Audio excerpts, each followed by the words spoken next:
Hello students, मैं आप लोगों को इस वीडियो में भौतिक सब्जेक्ट के महत्वपूर्ण प्रश्न बता रहा हूँ। पेपर के दिन जो है ना, उसके एक दिन दो दिन पहले आपको कुछ और महत्वपूर्ण प्रश्न आपको दे दिया जाएगा। जो प्रश्न मैं बता रहा हूँ, ये प्रश्न बहुत ही महत्वपूर्ण है। आपको यहीं से प्रश्न देखने को मिलेगा, इसलिए आपको अच्छे से तैयारी कर लेना है। ये मैं इम्पोर्टेंट प्रश्न आप लोगों को इसलिए बता रहा हूँ क्योंकि मैंने देखा है कि बहुत से बच्चे ऐसे हैं जो पढ़ाई तो करते हैं, लेकिन 25 नंबर पासिंग मार्क होता है, उस पासिंग मार्क को हासिल नहीं कर पाते हैं। और ये भौतिक सब्जेक्ट है, काफ़ी रेयर सब्जेक्ट माना जाता है क्योंकि इसमें जो टॉपिक है वो काफ़ी कठिन कठिन होता है, जबकि इसमें कठिनाई वाला कोई टॉपिक नहीं है। चुंबक अलग है, विद्युत अलग है, ठीक है। सूत्र सॉल्यूशन एक जैसा है, लेकिन चुंबक और विद्युत के सूत्र में ना अक्सर कंफ्यूजन होता है। तो उनको आपको थोड़ा सा ध्यान देना पड़ेगा कि चुंबक का टॉपिक अलग है और विद्युत का टॉपिक अलग है, और सारी तैयारी ब्लूप्रिंट के हिसाब से ही करना है। ऐसा नहीं है कि आप पूरा बुक को पढ़ने लगो, ये तुम्हें इंपॉर्टेंट लग रहा है तो उसी को पढ़ो, नहीं। अगर वहां से 2 नंबर के प्रश्न आए हैं तो आप 4 नंबर के बड़े प्रश्नों को नहीं पढ़ोगे, सिर्फ 2 नंबर के ही प्रश्नों को पढ़ोगे। इसलिए मैं कहता हूँ ब्लूप्रिंट के हिसाब से ही आपको पढ़ाई करना है। तो जो हम दे रहे हैं वो ब्लूप्रिंट के हिसाब से दे रहे हैं, और आपको जितने भी महत्वपूर्ण प्रश्न हैं उन सबको देते जा रहे हैं। और कुछ प्रश्न मैंने अभी बताया, कुछ प्रश्न आपको परीक्षा के पहले आपको मिल जाएगा, वो भी बहुत महत्वपूर्ण है। अभी हम ढूंढने में लगे हुए हैं, जितना हमें मिल रहा है उतना हम आपको बता रहे हैं, क्योंकि पहले से आप तैयार होके तैयारी करके रख लो। तो चलो प्रश्नों पे चर्चा कर लेते हैं। देखो पहला प्रश्न क्या है, विद्युत फ्लक्स क्या है, इसका ऐसा मात्रक लिखिए कह रहा है। तो उत्तर क्या लिखोगे, विद्युत क्षेत्र में स्थित किसी क्षेत्रफल से अभिलंबवत गुजरने वाली कुल बल रेखाओं की संख्या को विद्युत फ्लक्स कहते हैं। इसे फाई ई से प्रदर्शित करते हैं। यदि विद्युत क्षेत्र की तीव्रता तथा उसके अभिलंब स्थित पृष्ठ का क्षेत्रफल ds हो, तो उस पृष्ठ तल से संबंध विद्युत फ्लक्स फाई ई बराबर E vector into ds vector. विद्युत फ्लक्स का SI मात्रक न्यूटन गुणित मीटर स्क्वायर प्रति कूलाम होता है। यह एक क्या होता है, अदिश राशि होता है। सेकंड प्रश्न देखो, सेकंड प्रश्न में दिया हुआ है, किस रंग के प्रकाश के लिए निम्नलिखित अधिकतम व न्यूनतम होंगे। तो यहाँ पे फोकस दूरी है, विचलन कोण है, अपवर्तनांक दिया हुआ है। तो यहाँ पे उत्तर क्या लेना है, फोकस दूरी जैसे कि अधिकतम लाल रहेगा, ठीक है, लेकिन उससे सबसे न्यूनतम क्या रहेगा, बैगनी। जबकि विचलन कोण में सबसे अधिकतम रहता है बैगनी रहता है और लाल रंग न्यूनतम रहता है। अपवर्तनांक में सबसे अधिक लाल और न्यूनतम में नहीं, सबसे अधिक बैगनी और न्यूनतम में लाल होता है। ठीक है, आगे देखते हैं। इसके बाद देखो, एक इलेक्ट्रॉन वोल्ट को परिभाषित कीजिए। एक स्वतंत्र इलेक्ट्रॉन जब 1 वोल्ट विभवांतर से त्वरित होता है तो उसके द्वारा प्राप्त गतिज ऊर्जा को 1 eV कहते हैं, मतलब 1 वोल्ट, ठीक है। 1 वोल्ट के बराबर कितना होता है, 1.6 गुणित 10 का माइनस 19, यहाँ पे J लिखा हुआ है, ठीक है, जूल मतलब, तो इतना होता है। ठीक है, आगे देखते हैं। चौथा प्रश्न, प्रतिबाधा क्या है, उसका ऐसा ही मात्रक लिखिए। प्रतिबाधा प्रत्यावर्ती धारा के मार्ग में प्रतिरोध, संधारित्र और कुंडली में तीनों या किन्हीं दो के द्वारा धारा प्रवाह में डाले गए अवरोध को प्रतिबाधा कहते हैं। इसे जेड से प्रदर्शित करते हैं, इसका मात्रक ओम होता है। पांचवा प्रश्न है, किन्हीं दो निज अर्धचालकों के नाम लिखिए, यदि उसमें आर्सेनिक की डोपिंग करे तो क्या होगा। तो पहला क्या है, जर्मेनियम होगा, दूसरा सिलिकॉन होगा, एन टाइप अर्धचालक होगा, ठीक है। आगे देखते हैं। इसके बाद मैं आपको कुछ और प्रश्न दिखाता हूँ। ये सब एक एक नंबर के प्रश्न जो मैं भी आपको बता रहा हूँ, एक एक नंबर के हिसाब से आपको ये सारे प्रश्न तैयार कर लेना है, ठीक है।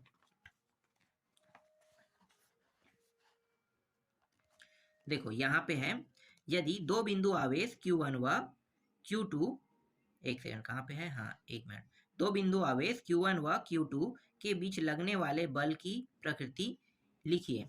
तो यहाँ पे यदि Q1 Q2 किससे बड़ा है, 0 से, और यहाँ पे क्या Q1 प्लस Q2 दोनों को जोड़ेंगे तो ये 0 के बराबर हो जाएगा। तो इसका मतलब क्या होता है, चलो देखते हैं उत्तर में। Q1 गुणित Q2 बड़ा है किससे, 0 से। इसका तात्पर्य यह है कि दोनों क्या है, धनात्मक या ऋणात्मक आवेश होंगे कह रहे हैं, अतः इनके बीच की प्रकृति प्रतिकर्षण की होती है। और दूसरा क्या है, Q1 प्लस Q2 बराबर 0। इसका मतलब है कि Q1 बड़ा है किससे, मतलब Q1 जो है वो माइनस Q2 के बराबर है। तो बल की प्रकृति क्या होगा, आकर्षण होगा इस स्थिति में। अगला है धारकीय प्रतिघात व प्रेरकीय प्रतिघात क्या है, उसका मात्रक लिखकर उनका मान दिष्ट धारा के लिए लिखिए। तो जब एसी परिपथ में संधारित्र जुड़ा हो, वह धारा प्रवाह में रुकावट डाले तो उसे धारकीय प्रतिघात कहते हैं। इसका मात्रक ओम एक्स सी बराबर 1/ओमेगा सी बराबर 1/2 पाई ओमेगा सी डी सी के लिए ओमेगा बराबर 0, एक्स सी बराबर इन्फिनिटी। जब एसी परिपथ में, यहाँ पे देखो, जब एसी परिपथ में कुंडली जुड़ी हो तो वह धारा में रुकावट डाले तो उसे प्रेरकी प्रतिघात कहते हैं। मात्रक ओम दिष्ट धारा के लिए इसका मान 0 होता है। अगला है ऐसे दर्पण का नाम लिखिए जिनका आवर्धन 1 से कम हो, उस दर्पण के प्रतिबंध की प्रकृति व उपयोग लिखे। उत्तल दर्पण आभासी प्रतिबिंब, उपयोग वाहनों का प्रासर्व दर्पण में। चौथा है देहली ऊर्जा या कार्य फलन से आप क्या समझते हैं, उसका मात्रक लिखिए। तो कार्य फलन वह न्यूनतम ऊर्जा है होती है जो किसी धातु के भीतर मुक्त इलेक्ट्रॉन को बाहर तक लाने के लिए आवश्यक होती है। और अगला है कि दो निज अर्धचालकों के नाम, जैसे सिलिकॉन और जर्मेनियम है ना, और ये पी टाइप अर्धचालक बनाते हैं, कह रहे हैं। इसके अलावा मैं आपको कुछ और महत्वपूर्ण प्रश्न दिखाता हूँ। इसके अलावा यहाँ पे मैं आपको कुछ और दिखा देता हूँ। इन सारे प्रश्नों को आपको प्रैक्टिस करना है, मतलब तैयार कर लेना है, ठीक है। रैखिक आवेश घनत्व व पृष्ठ आवेश घनत्व क्या है, इसका मात्रक लिखिए, कह रहे हैं। तो रैखिक आवेश और एक पृष्ठीय आवेश है। तो चालक की प्रति एकांक लंबाई में उपस्थित आवेश की मात्रा को रैखिक आवेश घनत्व कहते हैं। इसका मात्रक कूलाम प्रति मीटर होता है। जबकि पृष्ठीय आवेश क्या होता है, चालक के प्रति एकांक क्षेत्रफल पर स्थित आवेश की मात्रा को पृष्ठीय आवेश घनत्व कहते हैं। इसका मात्रक कूलाम प्रति मीटर 2 होगा, ठीक है, मतलब स्क्वायर होगा। दूसरा प्रश्न है प्रत्यावर्ती धारा के वर्ग, माध्यम, मूल मान व शिखर मान क्या है, उसमें संबंध लिखिए। तो उत्तर क्या लिखोगे, प्रत्यावर्ती धारा के अधिकतम मान को उसका आयनन या शिखर मान कहते हैं, इसे I0 से व्यक्त करते हैं। और प्रत्यावर्ती धारा का वर्ग, माध्य, मूल मान एक पूर्ण चक्र पर I² के माध्यम के वर्गमूल के बराबर होता है, इसे IRMS से व्यक्त करते हैं। और वर्ग माध्य यहाँ पे जो दिया हुआ है, वर्ग माध्य मूल धारा और शिखर धारा से निम्न संबंध होती है, IRMS बराबर I0 अपान √ के अंदर 2, ठीक है। अब कुछ गणितीय प्रश्न भी यहाँ पे दिया हुआ है, हो सकता है आपके एग्जाम में गणितीय प्रश्न भी आ जाए। तो यहाँ पे देखो 100 इलेक्ट्रॉन, मतलब एक इलेक्ट्रॉन 100 वोल्ट पर त्वरित होता है, उसकी ऊर्जा का मान कितना होगा, इससे जुड़ी तरंगे का मान लिखिए। तो जैसे ऊर्जा है 1 इलेक्ट्रॉन गुणित 1000 वोल्ट कर देना है आपको, ठीक है। और बराबर क्या करना है, 100 इलेक्ट्रॉन वोल्ट बराबर 1000 गुणित 1.6 गुणित 10 का घात -19 जूल। तो आपको क्या करना है, बस उसको गुणा कर देना। गुणा करोगे तो 1.6 गुणित 10 का घात -17 जूल हो जाएगा, ठीक है। इसके बाद लैम्डा लगा हुआ है बराबर √ के अंदर 150 अपान 100। तो 150 अपान 100, तो यहाँ पे जो 100 है वो क्या है, वोल्ट है, तो VC से इसलिए दर्शा दिया गया है।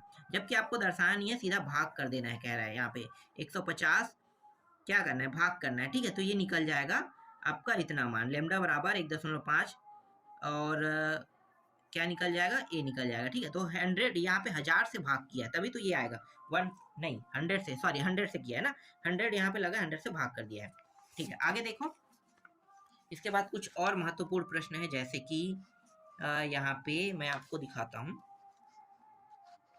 देखो ये प्रश्न है, ये भी इंपॉर्टेंट है। क्या लिखा हुआ है भाई, किसी निज अर्धचालक में इलेक्ट्रॉनों की संख्या व विवर की संख्या का अनुपात बताइए, ठीक है। तो अनुपात देखो Ne अनुपात NH, मतलब एक होगा निज अर्धचालक में इलेक्ट्रॉन Ne व Ne क्या है, ये अर्धचालक इलेक्ट्रॉन में, और ये विवर है ना NH, ठीक है। पांचवा देखो, ऐसे दर्पण व लेंस का नाम लिखे जो आवर्धित प्रतिबिंब बनाने व उसका उपयोग, ठीक है। तो उपयोग लिखे गया है। तो देखो अवतल दर्पण होता है, दाढ़ी बनाने के काम आता है। उत्तल जो होता है वो सूक्ष्मदर्शी में इसका उपयोग किया जाता है। और कुछ प्रश्न हैं, देख लेते हैं। जो मैं प्रश्न बता रहा हूँ उन सबको आपको देखना है। इसके अलावा जो रिकॉर्ड है ना अनसॉल्व का, उनमें भी प्रश्न है, उनको भी आपको तैयार कर लेना है। ठीक है, चलो आगे देखते हैं। देखो समविभव पृष्ठ क्या है, उसके गुण लिखिए। तो समविभव पृष्ठ क्या होता है? उस पृष्ठ को समविभव पृष्ठ कहते हैं जिसके प्रत्येक बिंदु या तो विभव एक समान होता है। दो समविभव पृष्ठ एक दूसरे को नहीं काटती। प्रत्येक चालक का पृष्ठ समविभव होता है। भंवर धारा क्या है? भंवर धारा और ये कब उत्पन्न होती है उसका एक उपयोग लिखिए। तो भंवर धारा जब किसी चालक से संबंध चुंबकीय फ्लक्स में परिवर्तन किया जाता है तो उस चालक में जल में उत्पन्न भंवर के समान चक्करदार प्रेरित धाराएं उत्पन्न होती है, जिन्हें हम भंवर धाराएं कहते हैं। भंवर धारा के उदाहरण में रूढ़ दोलन चल कुंडली धारामापी होता है। और यहाँ पे जो तीसरा प्रश्न है इसका उत्तर देख सकते हो। ये लेमडा है, ये टाउ है जिसे आवृत्ति कहते हैं, फोटान द्रव्यमान का मान कहते हैं। एम से इससे दर्शाओगे, एस से प्लांक नीतांक और सी से प्रकाश के वेग से। तो क्या होगा अगर हम इसे एक साथ लिखें, तो एक साथ हम लिखें तो एम, ठीक है, बराबर यहाँ पे क्या दिया हुआ है? एच दिया हुआ है, ठीक है, और नीचे में क्या दिया है? सी दिया हुआ है। तो ये प्रकाश है, लेमडा के साथ है ना, तो लेमडा का मान क्या होगा? टाउ। तो ये हम लिख लेंगे सी का वर्ग और यहाँ पे ऊपर में टाउ आ जाएगा। बस इतना ही करना है इसमें और कुछ नहीं। इसके बाद चौथा प्रश्न देखो। चौथा प्रश्न है प्रकाश का विवर्तन क्या है, उसका शर्त लिखे कह रहे हैं। जब प्रकाश तरंगे छोटे छिद्र से गुजरते हैं या उसके मार्ग में कोई महीन और जैसे तार या बाल आ जाते हैं तो प्रकाश तरंग किनारे पर कुछ मुड़ जाती है। प्रकाश तरंगों का इस प्रकार मुड़ना प्रकाश का विवर्तन कहलाता है। अवरोध का आकार प्रयुक्त प्रकाश का रंग लंबाई क्रम का होता है।